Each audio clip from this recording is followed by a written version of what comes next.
July 11th marks the 30th anniversary of the beginning of what became known as the Oka Crisis. It was the first day of a 78-day standoff between police and Mohawks in a region just outside of Montreal.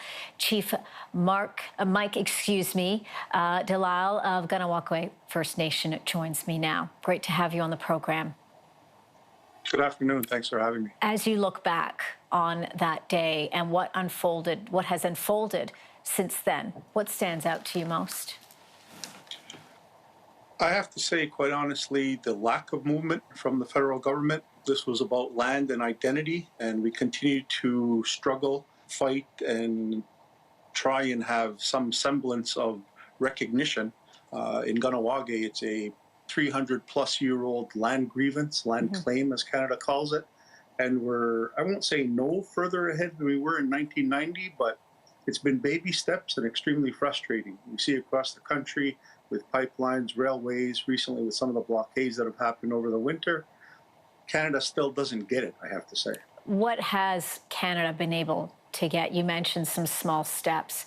What are some of those small steps, and how, although small, of course, do they carry a degree of significance?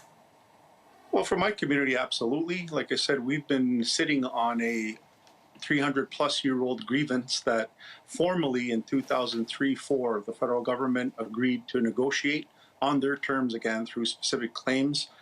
We agreed to engage. I was the negotiator for Kahnawake, sitting across from 3 appointed chief federal negotiators in the 10-plus years that we negotiated. We got closer in terms of protocols, in terms of some of the dynamics on Aboriginal rights and title and so on. But in the last several years under Prime Minister Trudeau, it's been very slow and I'll say stagnant. And there are still so many scars that are left from not just that incident, but from so many other situations, as you've said, where you've tried to come to the table to have negotiations, to not necessarily just talking about land rights, but talking about what is being provided to communities that aren't having, say, for example, the lack of proper drinking water or the lack of proper services, proper housing. Talk to me a bit more about that and how that frustration still is there and you're still fighting for it.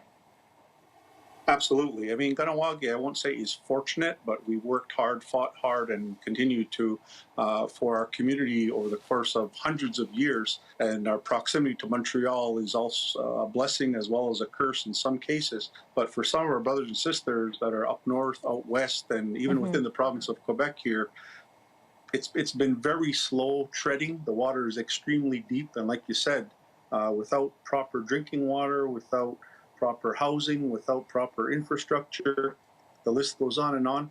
It's extremely difficult for them to come to any realization of recognition, like I said, for Kahnawake and what we've achieved. But overall, Canada's policy, if you'll call it that, the Indian Act and everything that goes along with it is so archaic, it doesn't allow us to take the steps necessary and recognize us as the peoples that we are. My apologies, I'm out of time, but really quickly, Chief, where do we go from here? Continue to pound on the door, continue to ensure and demand that Canada comes to the table and treat us as equals. Long way to go, long, rich history. We just celebrated Canada Day, if you want to call it celebration. I did a very brief interview here. But again, for us, it's about recognition and identity, and we're always tied to the land. So a lot of work ahead of us. We always appreciate your voice. Chief Mike Delisle of Kahnawake First Nation, thank you so much for this, Chief. We'll talk to you again soon. Thank you for having me. You're welcome.